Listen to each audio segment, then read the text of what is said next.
Can someone get the investor on the line, or are we wasting everyone's time? The words sliced through the boardroom so sharply that even the quiet hum of the ceiling vents seemed to disappear. A few executives exchanged nervous smiles. Others lowered their eyes to the polished walnut table. At the far end of the room, floor-to-ceiling windows revealed the Manhattan skyline, glowing beneath a pale morning sun. But inside the 41st floor conference room, the atmosphere had suddenly turned cold. Grant Holloway, CEO of Horizon Dynamics, leaned back in his leather chair with the confidence of a man who had spent years being the most important person in every room he entered. His tailored navy suit looked flawless. His silver watch caught the sunlight each time he moved his hand. Around him sat lawyers, vice presidents, analysts, and board members, all waiting for the final approval of the largest funding deal in company history. $700 million. Enough capital to launch new facilities, expand internationally, and transform Horizon Dynamics into one of the fastest-growing technology companies in America. Yet the person Grant was searching for was already sitting in the room. Alicia Monroe sat quietly near the middle of the table. She wore a simple charcoal blazer, a white blouse, and a pair of understated pearl earrings. No flashy jewelry. No designer logos. No entourage. Her dark leather folder rested neatly in front of her. She had arrived 15 minutes early and listened carefully as executives filed into the room one by one. Not a single person had introduced themselves. Not a single person had asked her role. Several assumed she was an assistant. One executive had even handed her an empty coffee cup without looking at her face. Alicia simply smiled and placed it aside. Now, as Grant continued discussing revenue projections, she watched him with calm concentration. The giant screen behind him displayed colorful charts and growth forecasts stretching 3 years into the future. Every number looked impressive. Every slide was polished. Every sentence sounded rehearsed. Grant paced slowly beside the screen. Our market share will increase by 28% within 18 months, he declared confidently. Heads nodded around the table. Pens moved across notepads. The presentation continued. Alicia remained silent. She listened to every word. She watched every reaction. More importantly, she noticed what wasn't being said. 20 minutes passed. Then 30. Twice Alicia slightly raised her hand. Twice Grant continued speaking as if he hadn't seen her. The third time, he looked directly at her for less than a second before turning toward another executive. Tom, what's your opinion? Grant asked. Tom cleared his throat and repeated nearly the same point Alicia had been preparing to raise. Several people nodded again. Alicia slowly lowered her hand. The room moved forward. The meeting rolled on. Outside the glass walls, clouds drifted across the city skyline. Inside, something else was forming. A small crack beneath the polished surface of the presentation. A detail hidden deep within hundreds of pages of financial documents. Alicia opened her folder. Her eyes settled on a single figure highlighted in yellow. She read it again, then once more. Slowly, her expression changed. Not surprise, not confusion, recognition, because one number had just revealed a story the entire room had somehow missed. Alicia kept her eyes on the highlighted figure while the discussion continued around her. The voices in the room became background noise, blending with the faint hum of the projectors and the distant sound of traffic 41 floors below. She traced the number with her finger once more. $42 million. It was not the amount itself that concerned her. It was where the amount appeared and where it did not. Years of reviewing investment proposals had trained her to notice patterns. Strong companies left evidence of their strengths. Weak companies hid evidence of their weaknesses. The difference was often buried in a single line. Across the table, Meredith Sloan shifted in her seat. The chief financial officer had been confident when the meeting started, but now her posture seemed tighter. Her pen tapped lightly against a legal pad. Once, twice, then it stopped. Alicia noticed that too. Grant continued speaking with the easy confidence of someone accustomed to agreement. Every forecast was optimistic. Every challenge had a solution. Every chart pointed upward. The board members appeared impressed. Several investors attending remotely nodded through video screens mounted along the wall. Yet the closer Alicia looked, the more the presentation felt polished rather than transparent. She opened another section of the financial packet. The pages were crisp and neatly organized. Revenue growth, expansion plans, customer acquisition costs, Then she found it. A footnote. Small. Easy to overlook. Most people would never read beyond the headline numbers. Alicia always did. Her grandmother had taught her that long before she managed billion-dollar portfolios. The truth rarely introduced itself. It waited quietly in the details. She remembered sitting at a kitchen table years earlier while her grandmother balanced household bills with a pencil and a yellow notebook. Every dollar mattered. Every number told a story. That lesson stayed with her long after she graduated from business school and built Monroe Capital into one of the most respected investment firms in the country. Back in the boardroom, Grant clicked to another slide. Applause followed. Alicia glanced around the table. No one else appeared concerned. No one else seemed to see the discrepancy. Then Grant stopped beside the screen and smiled. "This partnership represents trust," he said. "We believe in complete transparency." The statement hung in the air. Alicia slowly closed the packet. The sound was soft, but Meredith looked up immediately. Their eyes met for less than a second. It was enough. Meredith knew. Alicia could see it. The chief financial officer knew exactly what had been hidden. A knot of silence formed inside the room. Invisible. Unspoken. Growing larger with every passing minute. Grant welcomed questions from the board. Several executives asked about expansion timelines and hiring projections. Others discussed market opportunities. Alicia listened patiently. She waited. The moment had not arrived yet. Then Grant pointed toward the far end of the table. "Any final thoughts before we move?" "Toward approval?" he asked. For the first time all morning, his eyes landed directly on Alicia. The room turned toward her. Sunlight reflected off the glass walls. The city shimmered beyond them. Alicia folded her hands calmly on top of the folder and prepared to speak. For a moment, nobody spoke. The attention of the entire room settled on Alicia. Grant folded his arms and offered a polite smile that did not quite reach his eyes. It was the kind of smile executives used when they expected an easy question and an even easier answer. "Please," he said. "Go ahead." Alicia nodded once. Her voice was calm, measured, unhurried. "I have a question regarding the $42 million moved into deferred revenue reporting during the last 2 quarters. The silence arrived instantly. It spread across the conference table like a shadow crossing glass. Meredith Sloan lowered her eyes. A board member stopped writing. Someone near the back shifted in their chair. Grant remained smiling, but only for a second. "Could you clarify your concern?" he asked. Alicia opened the financial packet and turned it toward the center of the table. "The customer attrition losses appear here," she said. "But they do not appear in the risk summary presented this morning. The adjustment improves the growth narrative, but it does not reflect the actual retention picture." Several heads turned toward Meredith. The chief financial officer sat perfectly still. The projector continued glowing against the wall, washing the room in pale blue light. Outside, a helicopter crossed the skyline above the Hudson River. Inside, nobody seemed to notice. Grant chuckled softly. "Those numbers were reviewed extensively." "I am sure they were," Alicia replied. "That is why I am asking why they were separated from the primary growth presentation." The confidence in Grant's posture shifted almost imperceptibly. Not enough for most people to see. Enough for Alicia. She had spent 2 decades negotiating billion-dollar deals. She knew the difference between certainty and discomfort. One was steady. The other moved. Grant walked toward the screen and clicked to a different slide. "Customer retention remains strong," he said. "Our analysts have already addressed those concerns." Alicia glanced at the slide for less than a second. Then why was the figure excluded from the executive summary sent to investors? The question landed harder than the first. A faint tension appeared around Grant's jaw. Across the table, a vice president quietly removed his glasses. Another executive leaned forward. The room was no longer listening to the presentation. It was listening to Alicia. Grant looked toward Meredith. The look lasted only a moment, but everyone saw it. Meredith adjusted a page in front of her. "The adjustment was made according to standard reporting procedures," she said carefully. Alicia nodded. "That was not my question." The words were not aggressive. They were worse. They were precise. The room grew still again. Alicia closed the packet and folded her hands.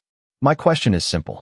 If Horizon Dynamics is seeking a long-term partnership built on transparency, why present one version of the story to investors and another version inside the supporting documents?"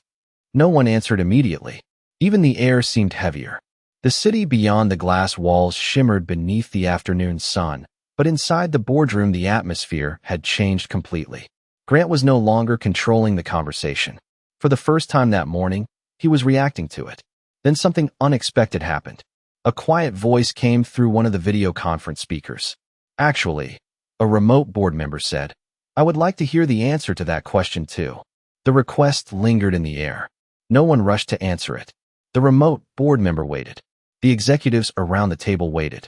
Even the legal team seated along the side wall remained motionless. Grant Holloway glanced toward Meredith Sloan again, but this time she did not immediately come to his rescue. The confidence that had filled the room at the beginning of the meeting seemed farther away now. Meredith cleared her throat softly. "The adjustment was made to reflect anticipated recovery trends," she said. Her voice was professional, careful, and controlled. Alicia nodded. "Anticipated recovery is not the same thing as actual recovery." Another silence followed. One of the board members slowly closed a tablet. Someone else leaned back in a chair and folded their arms. The atmosphere had changed. People were no longer listening as participants. They were listening as observers. Grant stepped away from the screen and returned to the head of the table. Sunlight reflected across the polished surface beneath him. "I think we are focusing on a minor reporting difference," he said.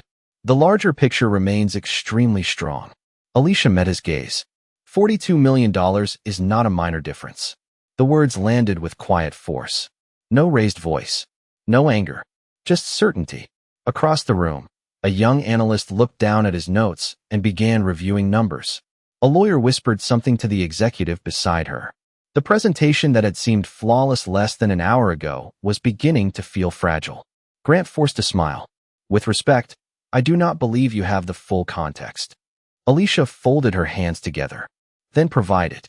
The simplicity of the response made several people glance toward Grant. The room was asking the same thing now. Provide it. Explain it. Clarify it. Yet the explanation did not come.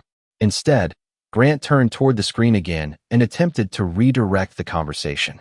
He clicked forward to a slide showing projected expansion into 5 new markets. Bright colors filled the display. Growth percentages, revenue forecasts, future opportunities. But the room was no longer looking at the screen. The room was looking at him. The shift was subtle but undeniable. Alicia could feel it. Questions were beginning to form behind every expression. Doubt was replacing certainty. Then an older board member seated near the windows spoke for the first time all morning. "I would also like clarification regarding the retention figures." Another voice joined. "And I would like to understand why they were not included in the executive summary." Then another. "The discrepancy should probably be addressed before any vote." One by one, support for Alicia's questions spread around the table. Not because she demanded attention, because the numbers demanded attention. Grant's jaw tightened slightly. The momentum was no longer moving in his direction. For the first time all morning, Horizon Dynamics was not discussing growth. It was discussing credibility. Alicia remained calm. She did not celebrate. She did not push harder. She simply waited. Years in finance had taught her an important lesson. Truth did not need volume. It only needed daylight. Then the conference room doors opened quietly. An assistant stepped inside carrying a slim black folder. His expression was tense. He crossed the room quickly and stopped beside Grant. The assistant leaned down and whispered something into the CEO's ear. Whatever he said caused the color in Grant's face to fade almost instantly. Grant did not react immediately. He simply stared ahead as the assistant stepped back. The room noticed. Executives who had spent years working beside him had learned to recognize the smallest shifts in his expression. This was not irritation. This was not frustration. This was surprise. Real surprise. The kind that arrived without warning. Grant slowly reached for the black folder. The polished conference table reflected the movement of his hand. Around him, nobody spoke. Even the remote participants on the wall screens appeared frozen. Alicia remained seated exactly as she had been. Calm. Patient. Watching. Grant opened the folder and scanned the first page. Then the second. His eyes moved faster. Meredith noticed the change immediately. "Grant?" she asked quietly. He did not answer. The silence stretched. Outside the windows, sunlight reflected from neighboring towers, casting bright flashes across the glass walls. Inside the room, the atmosphere felt heavier by the second. Finally, Grant closed the folder. He placed it on the table carefully, almost respectfully. "We are going to take a short break," he said. Several board members exchanged confused looks. One of them checked his watch. Another glanced toward Alicia. The remote participants began muting their microphones. Yet nobody stood. Nobody moved. They sensed something important was happening. Then the assistant cleared his throat. It was a small sound, but it echoed through the room. "Sir," he said carefully, "the information should probably be shared now." Grant turned toward him sharply. The assistant immediately fell silent. Alicia watched the exchange without expression. She had seen moments like this before. Boardrooms often changed in an instant. One new fact, one overlooked detail, one unexpected name. Sometimes that was all it took. Meredith leaned forward. "What information?" she asked. Grant looked down at the folder again. The confidence that had defined the entire morning seemed distant now. He inhaled slowly. "The investor profile has been updated," he said. His voice sounded different. More measured, more cautious. The words puzzled several people around the table. One board member frowned. Another opened the meeting packet and began flipping pages. Alicia remained still. The leather folder in front of her had not moved for nearly 20 minutes. Neither had her posture. The assistant shifted his weight uneasily. "There was a communication error regarding the attendee list," he explained. A few people looked confused. Others appeared annoyed. Grant rubbed his temple briefly. Then he looked directly at Alicia. For the first time all morning, he truly looked at her. Not through her. Not past her. At her. The room noticed immediately. Meredith followed his gaze. So did the lawyers. So did every executive seated at the table. A strange realization began moving across the room one person at a time. Like a wave. Quiet. Slow. Unavoidable. Grant swallowed. "Ms. Monroe," he said carefully. The title alone changed everything. Several heads turned. The assistant lowered his eyes. Meredith stared at Alicia. The room suddenly felt smaller. "I believe there may have been a misunderstanding this morning," Grant continued. Alicia folded her hands gently on the table. "I agree," she said. Her voice remained calm. But now every person in the room was listening. A very important misunderstanding. Alicia's words settled over the room like a weight nobody could ignore. A very important misunderstanding. No one reached for a pen. No one checked a phone. Even the remote participants remained silent on their screens. Grant Holloway looked down at the black folder once more before lifting his eyes back toward her. The confidence that had carried him through the morning was gone now, replaced by something far less comfortable. Awareness. Meredith Sloan finally broke the silence. "Monroe," she said softly, almost to herself. Then her eyes widened. She turned toward Alicia completely. "Monroe Capital?" A few executives immediately looked up. One board member actually sat forward in his chair. Another slowly removed his glasses. The name carried weight. Not because it appeared in headlines. Because it rarely did. Monroe Capital was known for something else. Precision. Discipline. Results. The firm had funded some of the most successful technology expansions of the past decade. Alicia nodded once. Yes. The room changed. It happened without a sound. The same people who had barely acknowledged her arrival that morning were suddenly studying every expression on her face. The same executives who had spoken over her now waited for her next sentence. Grant's assistant stared at the floor. Meredith looked genuinely stunned. "You are the managing partner?" she asked. Alicia offered a small smile. "I am." Sunlight streamed through the glass walls and reflected across the table. The city beyond seemed distant now. The entire room had narrowed to a single reality. The person they had overlooked was not an observer. She was the decision-maker. Grant cleared his throat. "Ms. Monroe, I want to apologize if anyone failed to properly introduce you this morning." Alicia remained calm. No introduction was required. The response was polite, but it landed harder than any accusation. Several people lowered their eyes, because everyone understood what she meant. Nobody had asked who she was. They had simply assumed. The silence returned. This time it felt different. Not tense. Reflective. Alicia rested one hand lightly on her leather folder. "I have attended hundreds of meetings," she said. "The numbers always matter. The strategy always matters. But eventually something more important reveals itself." Nobody interrupted. Character. The word hung in the air. Grant looked away briefly. Alicia continued. "A company can recover from a difficult quarter. It can recover from operational mistakes. What is much harder to recover from is a culture that stops listening. Meredith closed her eyes for a moment. One board member nodded slowly. Another stared out the window, thoughtful and quiet. Grant inhaled deeply. I understand your concern. Alicia looked directly at him. I do not think you do. Her voice remained steady. Not angry. Not emotional. Certain. Then she opened her folder. Several executives immediately leaned forward. Inside was the investment agreement everyone had been waiting for. $700 million. The future of Horizon Dynamics sat only inches from her hand. The room became perfectly still. Even the distant hum of the ventilation system seemed to fade away. Alicia glanced down at the signature page, then back at Grant. And for the first time that day, uncertainty appeared across every face in the boardroom. No one spoke.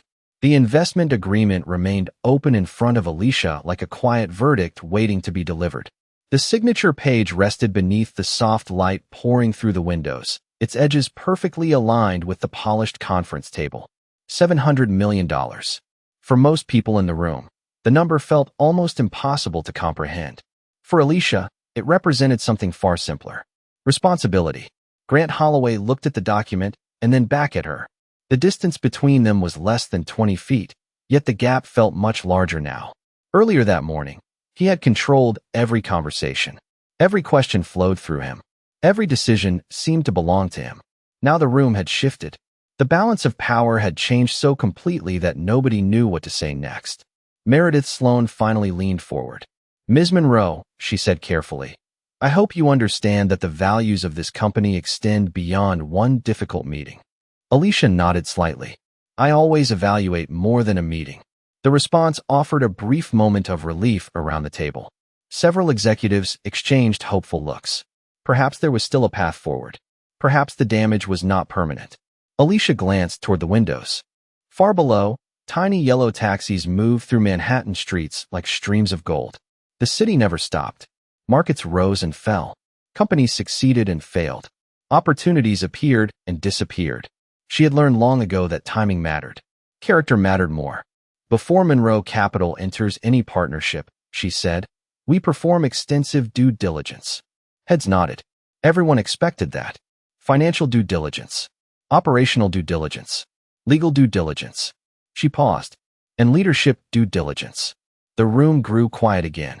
Grant lowered his eyes. Alicia continued. The numbers revealed concerns. That is true. But numbers can be corrected. She rested one hand on the agreement. What concerned me more was what happened before the numbers were ever discussed. Nobody interrupted. Nobody looked away. I arrived early. I introduced myself to multiple people. Not one person asked who I was. Meredith closed her folder slowly. A board member stared at the table. Another shifted uncomfortably in his chair. Alicia's voice remained calm. Several people assumed I was support staff. One executive handed me an empty coffee cup. Another asked me to take notes. The memory hung in the air. Grant's expression tightened. He remembered. Everyone did. That was unfortunate, one director said quietly. Alicia looked toward him. No, it was informative. The answer landed heavily. Because it was true. She had learned more about the company culture in 30 minutes than she could have learned from 300 pages of reports. The sunlight outside had begun to soften as afternoon approached. Golden reflections stretched across the glass walls. Inside the boardroom, nobody moved. Then Alicia reached toward the agreement. Every eye followed her hand. Grant leaned forward slightly. Meredith stopped breathing for a moment. Even the remote participants appeared frozen on their screens. Alicia lifted the contract from the table and closed it gently. The sound echoed through the silence. Not loud, not dramatic. Final. Then she looked directly at Grant Holloway. The question is no longer whether Horizon Dynamics qualifies for the investment, she said. The question is whether Monroe Capital can trust the people leading it. The question remained suspended in the room. No charts could answer it. No projections could soften it. Trust. The one asset no company could purchase and no contract could guarantee. Grant Holloway sat quietly for several seconds, staring at the closed investment agreement resting in front of Alicia. Earlier that morning, he had viewed the meeting as a formality. Now it felt like a reckoning. The afternoon light had shifted, casting long golden reflections across the conference table. The skyline outside remained beautiful and distant, But inside the boardroom, every person seemed focused on a single outcome. Grant slowly stood from his chair. The movement drew every eye in the room. For a moment, Alicia thought he might defend himself. Many executives would have. Pride often arrived before accountability. But when Grant spoke, his voice was quieter than before. "You are right." Several people looked up immediately. Meredith Sloan blinked in surprise. One of the board members lowered his pen. Grant looked around the room before continuing. "Not about the financial questions, although those deserve answers as well." He paused. "You are right about the culture." The words carried a different kind of weight because they were difficult to say. Alicia remained silent. Grant walked slowly around the table, not toward the head position where he normally stood, but toward the center, toward the conversation itself. "I spent years building this company," he said. "I convinced myself that results were proof of leadership." He glanced briefly at the executives around him. "Somewhere along the way, I stopped paying attention to how people were being treated." Nobody interrupted. The room listened. Grant turned toward Alicia. "You entered this room with more experience than most people here. More responsibility than anyone realized. Yet nobody bothered to ask who you were." He exhaled slowly. "Including me." The honesty changed something. The atmosphere softened. Not because the problem disappeared, because someone had finally acknowledged it. Meredith spoke next. "Ms. Monroe, for what it is worth, I owe you an apology as well." Several executives nodded. One after another, people who had overlooked Alicia earlier began recognizing what had happened. No excuses, no explanations, just recognition. Alicia listened carefully. Her expression remained calm. She had heard apologies before. Some were strategic, some were sincere. The difference was usually visible in what followed. Grant returned to his seat, but did not sit down. "Whether you invest or not is your decision," he said. "You have earned that right." The room grew still. "But regardless of your decision, what happened here today should not happen again." A board member near the window nodded firmly. Another quietly agreed. The conversation had changed completely. Nobody was discussing valuation anymore. Nobody was talking about expansion plans or quarterly forecasts. They were talking about people, about assumptions, about respect. Alicia looked around the room. For the first time all day, she saw something she had not seen before. Reflection. Real reflection. The kind that cannot be forced. Slowly, she placed one hand on the closed agreement. Every eye followed the movement. The sunlight caught the edge of the folder. $700 million rested inside. Grant watched silently. Meredith watched silently. The board watched silently. Alicia opened the agreement once more and turned to the signature page. Then she reached for her pen. The pen hovered above the signature line. No one in the room moved. The afternoon sun washed the conference table in warm gold, reflecting softly from the glass walls that overlooked Manhattan. Alicia Monroe studied the page for a moment, then looked up. Every face around the table carried the same question. What happens now? Grant Holloway stood quietly beside his chair. Earlier that day, he had measured success in market share, growth curves, and quarterly reports. Now he understood that leadership was being measured by something far less comfortable and far more important. Character. Alicia lowered the pen without signing. A ripple of uncertainty passed through the room. She closed the agreement once again and folded her hands. Several executives exchanged worried glances. Grant accepted the decision before she even spoke. He nodded slowly, as if preparing himself for the outcome. "I understand," he said. His voice was calm. "Whatever you decide." Alicia looked at him for a long moment. Then she smiled. It was not a triumphant smile. It was thoughtful, measured. "When I arrived this morning," she said, "I believed I was evaluating a company." The room remained silent. Instead, I ended up evaluating people. Meredith listened carefully. So did every board member. Alicia glanced toward the windows where the city stretched endlessly into the distance. "A perfect company does not exist," she continued. "Every organization has weaknesses. Every leadership team makes mistakes." Her eyes returned to Grant. "What matters is what happens when those mistakes are revealed." The room seemed to breathe again. Grant listened without interruption. Alicia opened the agreement one final time. The sound of paper turning echoed softly through the boardroom. Then, with steady confidence, she signed her name. No applause followed. No celebration. Only silence. The meaningful kind. The kind that arrives when people understand they have witnessed something important. Meredith exhaled slowly. A board member smiled. Another quietly shook his head in disbelief. $700 million would move forward, but somehow that no longer felt like the biggest outcome of the day. Grant looked at the signed agreement and then at Alicia. "Thank you," he said. Alicia capped her pen and placed it beside the folder. "Do not thank me for the investment," she replied gently. "Protect the lesson that came with it." The words stayed with everyone in the room. A few minutes later, the meeting ended. Executives gathered their papers. Remote screens disconnected one by one. The city outside continued moving exactly as it had before. Alicia walked toward the elevators carrying the same leather folder she had brought that morning. Nothing about her appearance had changed, yet everything had. As the elevator doors opened, she paused briefly and glanced back. Through the glass walls, she could see Grant speaking with his team. Not about projections, not about revenue, about culture, about listening, about respect. Alicia stepped into the elevator. The doors closed softly. Far above the streets below, the reflection of the setting sun stretched across the polished glass of the building. And in the quiet that followed, one truth remained clearer than any number on any financial report. The most valuable thing in any room is not power. It is the willingness to see the value in people before someone else tells you who they are.